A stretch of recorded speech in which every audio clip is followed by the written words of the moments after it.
of Hayao Miyazaki. Me, I'm one.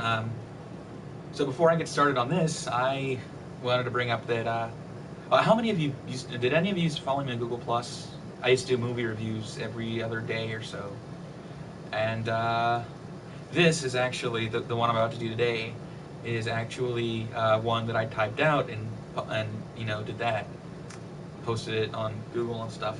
I also used to do one on the Channel Awesome blog, which I still follow, Nostalgia Critic and all of them. But so back to the topic. Everyone's at least at some point heard of something Hayao Miyazaki's done. A lot of people have only heard of Spirited Away or Howl's Moving Castle. But what a lot of people don't realize is that there's a lot more that he's done than that. And a lot of people haven't seen his first movie. Would you like to know what that is? It is the Castle of Cagliostro, which was a Arsène Lupin III film released in 1979. Now, for those of you that don't know, Lupin III, which just got its recent series like a year or two ago, well, it was a huge thing in Japan. I actually have right here the first volume of Lupin III. Now, a lot of people haven't read the series, but they've at least somewhat seen it. Like if you were on Adult Swim 10 or 15 years ago, you've watched Lupin III, the anime. Possibly. I mean, a lot of people are aware it existed, but nobody really watched it. Now, our Lupin III is inspired by two things. See, in the 60s, James Bond was at the height of his popularity. And, well, in, I think it was 1966 or 67, somewhere around there, a young manga artist by the name of, well, I don't remember his real name, but he goes by the title Monkey Punch, which is right there, started writing a series that it caught the spirit of James Bond, but it was inspired heavily by another character named Arsène Lupin, who during the early 1900s and late 1800s was a French novel character, and he was one of the bigger gentleman thieves, like comparable to the Scarlet Pimpernel. So Lupin III, which was inspired by Arsène Lupin, happened to be his grandson in the canon. And anyway, so one of the books, an Arsène Lupin novel that I've actually read myself, was called the Castle of Cagliostro. I think it was the Castle of Cagliostro, which in the late 1970s, when Lupin III was hugely popular, they made a second Lupin III film, and who would direct it but a young Hayao Miyazaki? This was the product of Hayao Miyazaki, and if you watch it, you can tell it's certainly in his style. It's got the cartooniness, the music's very similar to some of his other films, and it's just a light-hearted, fun movie. It happens to be one of my favorites, and this movie is hard to find. I mean, it's not rare by any means, it's just hard to find. I end up spending more money than I'm proud of on this copy right here. But so this movie was kind of a big hit, but not too many people knew it existed. So in the 1990s, a dub of it was made, or it was just called the Castle of Cagliostro. They dropped the Lupin III title because of the estate of Maurice Leblanc. Lupin III, Arsène Lupin was trademarked, so they had to call him Wolf, which, Lupin is French for wolf. But this movie got popular again in the early 2000s when, I think it was the manga dub. I don't remember what dub company it was, but David Hayter, who you might know as Solid Snake in Metal Gear, he played the voice of the lead character, Arsène Lupin III. So, really long history lesson, I know. But, so, is this movie good? Yes. By all accounts, it is fantastic. If you're into anime stuff.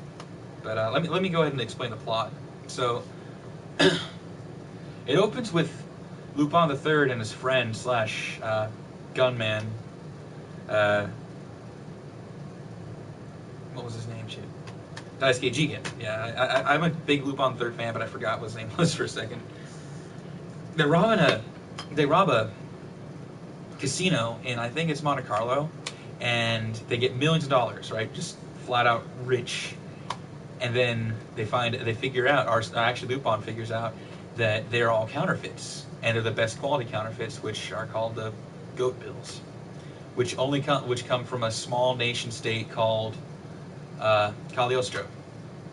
So Lupin and Jigen make their way to Cagliostro, and it is revealed there that sorry, I'm getting ahead. It's been a little while. They end up in a car chase with these men in suits chasing this woman in a bride's outfit. And they rescue her, but she ends up getting captured. And then while they're there, it's revealed that Lupin actually knew this girl from about 10 years before, when he was about 17 and she was about 12. So it turns out that she is a princess, princess, and there's an evil Duke guy. And, well, I'm getting kind of into this, but I don't want to ruin the entire movie. But if you read the book, you'd love this. This is a great movie. It's got action, it's got drama, suspense, romance, all kinds of things. And the saddest part is that a lot of people don't know it exists. But I've shown a few people this movie, and they all love it. I mean, it's just a great movie. If you can find a copy of it or rent it somewhere, please do. It's just great. I can spoil a little more. So, where was I? Oh, Zenigata is a huge character in the Lupin the Third series, and he's, again, in this one, but he's hilarious in it like he usually is. It's just, I don't know, this movie, I wanted to go somewhere with what I was saying, but I can't without ruining everything. And I don't want to ruin anything for anyone that could watch it. It's splendid. However, the big difference between this and most Miyazaki films is that there is a plain bad guy. Like, the Count is the actual villain. Most Miyazaki movies have man be the villain, or the government, or, you know, the environment. Like, for example, Nausicaa, The Valley of Wind, which another Miyazaki movie nobody knows exists. But, yeah, if you can find a copy of it, I highly recommend it. This one cost me $30. I mean, I'm sure on DVD it could be cheaper, but yeah. So, that's about all I can say. I mean, usually what I used to do is I would have one bad movie and one good movie. So I don't know if I'm going to go back to doing that, but this is a great movie. It deserves so much more recognition than it has. A lot of people call it a masterpiece. I would go as far as to say it was a masterpiece. It's, yeah. Oh, a couple other things. There's a Disney movie released in the 80s called The Great Mouse Detective. A scene in that, and also a scene in Dick Tracy, are directly inspired by this film. Because I'm not trying to go into detail, but there's a scene where they're in a clock tower, and there's all these gears, and there's a fight between Lupin the Third and the Count, and that has inspired several things. John Lasseter from Pixar mentioned this, and this is a great movie, and also Steven Spielberg a lot of directors have noted this movie for being great, but nobody knows it exists, which is sad, really. I mean, if I could have some clips to show you, I would. It's, yeah. So, that was it. That's Castle Cagliostro. If you can find it, remember, it's worth it. Oh, also watch the 2000 dub. Don't watch the 90s dub, because the 90s dub is terrible. Alright. Thanks for watching. Bye.